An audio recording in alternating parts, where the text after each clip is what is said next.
Hello everyone and welcome to this video. Today I will share with you how to put 3 hairs on Roblox.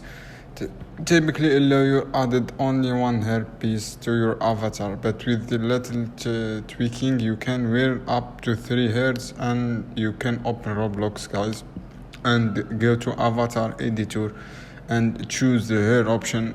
From the menu, select your first hair and add it to your avatar for the second and third hair.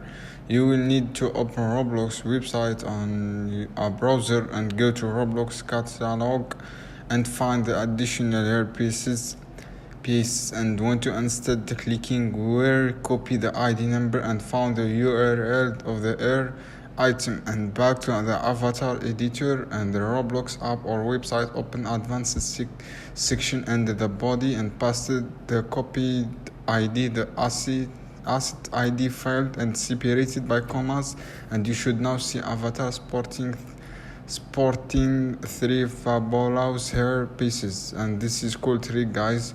You will mix different hairstyle and color, giving the avatar. Please, guys, don't forget to subscribe, like, share this video for more content.